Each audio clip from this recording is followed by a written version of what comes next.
Last year, the longtime director of the Citrus Center Boys and Girls Club retired after 47 years.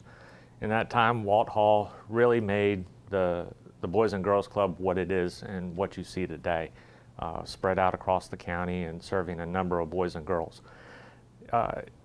Even with his retirement, though, his influence doesn't stop there. And now the former director of operations for about the last 15 years, Curtis Reddick, has now filled his shoes and is now starting to have his influence in the organization. Curtis, thanks so much for being here. Thank you. Glad to be here. I sure do appreciate it. Well, I'd like to talk to you a little bit about, where the Boys and Girls Club is at today. How many, kids you guys serve? I know it's quite an impact. On an average daily attendance, we're serving about 600 kids in East Polk County. We have our club in Lake Wales, Haines City, and Winter Haven. And between those three clubs, we bus in about 600 kids from various schools after school every day. Okay. What types of things do they do at the club when you bus them in? Well, the first thing they do is homework. A lot of kids that we serve and their families have working parents, some single parents, some grandparents raising their grandkids. So the first thing we try to do is help those parents or grandparents by making sure those kids get their homework done before they pick them up to take them home for the evening. Okay. Well, I've got an 8-year-old. Is there a way you can give me some tips on how I can get him to do his homework right when he gets home? Because if you guys can get 600 to do it, surely I can figure out one way for an 8-year-old. Incentives. Okay. Incentives. Well, what are some of the other things you guys do? Well, some of the great things we do is Power Hour, which I just mentioned. Is an hour after school where they come in and get homework help and some tutoring. The other great thing we do is our reading program. We do a thing called Readathon every year where we get a bunch of kids and they vie for prizes and awards for reading a number of books. And so that has been going on for about the last 8 years, which is really great to see. Okay. Now, can you give us a little bit about the history? I know the Boys and Girls Club has a great history going back to the 50s, I think, and being a part of this community and having such an impact to influence so many kids. Exactly. Back in 1955, I believe, they started the Boys and Girls Club of Winter Haven in a 2-story building that was given by the city, and it expanded. I think in 1964, we moved to the Havendale building, and we've been there ever since. And we started serving girls around 98, which was a transition in itself. But since then, we've added the other 2 units. 98, we added Haines City, and in 2000, we added Lake Wales. So we kind of branched out as much as we can in East Polk County and serve those communities. Okay. Now, you guys rely on a lot of volunteers too, don't you? Yes, sir. All right. I know there's people always out there looking to do some volunteer work. What are some of the things that they could do to get involved with you guys? Well, they can definitely come out and support us in our homework room area. They can also support us by coming out, volunteering and mentoring to some of our kids. We do a thing every year with Smoke on the Water, our annual golf tournament, and our amazing bartender bash. Okay. So those events are ran by our volunteers. Okay. Well, there's a lot of opportunities out Yes, there sir. for folks to do. Tell us a little bit about yourself. I know you've been with the agency for about 14, 15 years now. Your last position was Director of Operations. How did you get involved with Boys and Girls Club to begin with? Well, I actually started volunteering there. I was working for Publix, and they were challenging us to go out and get involved in the community. And so back in 1992. That's part of, real quick, that's part of their United Way campaign and all that, right? Yes, sir. Okay, Yes, and you guys are a United Way agency. Right, yeah. right. We're funded by the United Way. And so I started getting involved, and I would spend weekdays there, some weekends, just volunteering, being with the kids, helping out wherever they needed me to. And it just took hold. I mean, just kind of, I got more and more involved in things, and I haven't looked back since. I understand that. Now, was that your original background to work with nonprofits, or was that just something you kind of happened to fall into? It's just something that I fell in love with. Mm-hmm.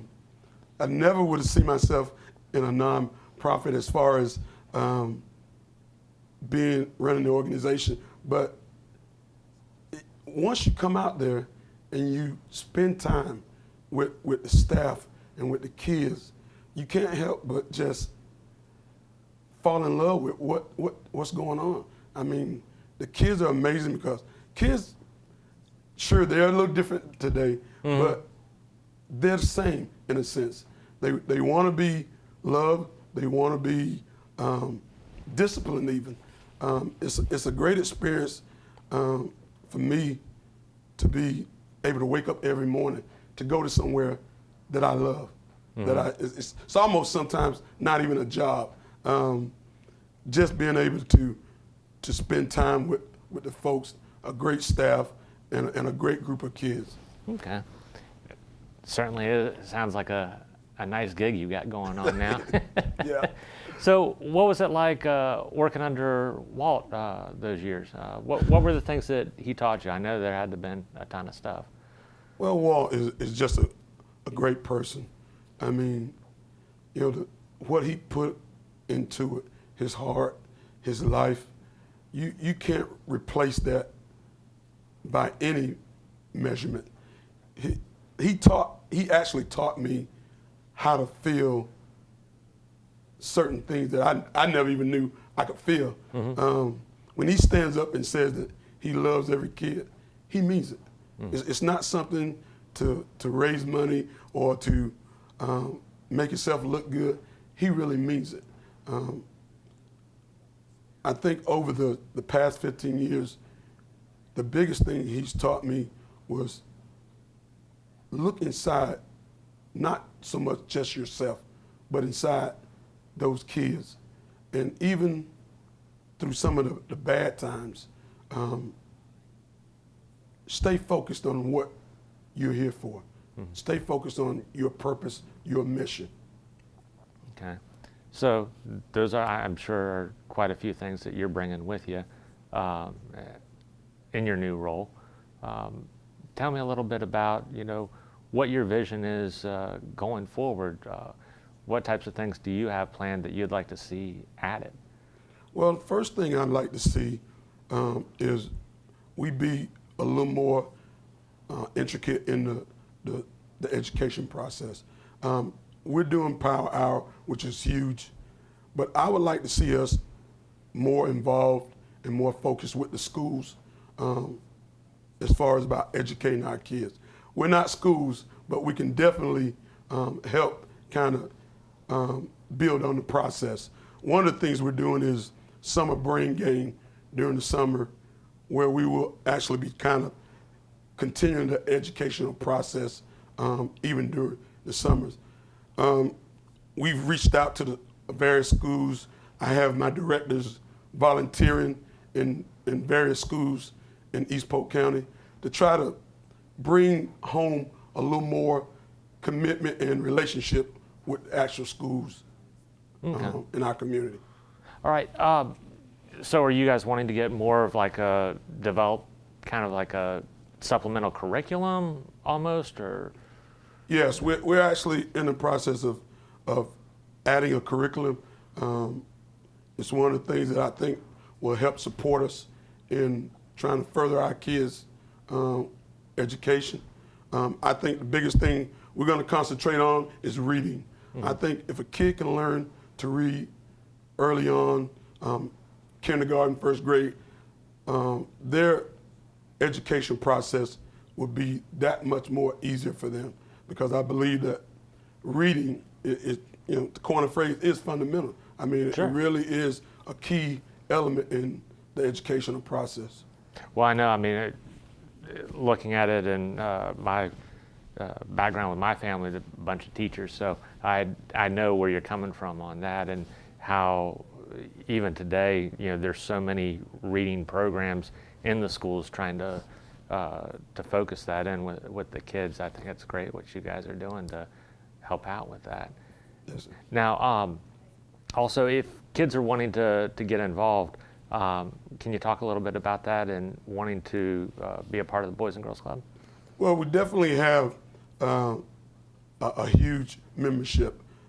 Currently, right now, our clubs are at pretty much capacity. We always have a waiting list every year. Mm-hmm. And, we charge a $15 fee for the school membership. So that's key with parents who are, struggling, that maybe need money to do other things with. Kids can sign up at the club every year before school starts. And high school, we're probably one of the only programs in the county that still take teenagers. We have a huge teenage population at our club in Winter Haven. Mm-hmm. They come there every day, and sometimes teenagers just want to hang out. Mm-hmm. And what better place to hang out than at the Boys and Girls Club? Sure. Sounds great. Well, thank you so much for being here. We sure do appreciate it. And congratulations on your new role. I know you have big shoes to fill and got a lot on your plate. Thank you. All right. Thank you so much. Thank you. The Citrus Center Boys and Girls Club serves about 600 kids in the Lake Wales, Winter Haven, and Haines City areas. For more information on how to get involved, contact them by phone at 863-967-1532 or on their website at citruscenterboysandgirlsclub.org.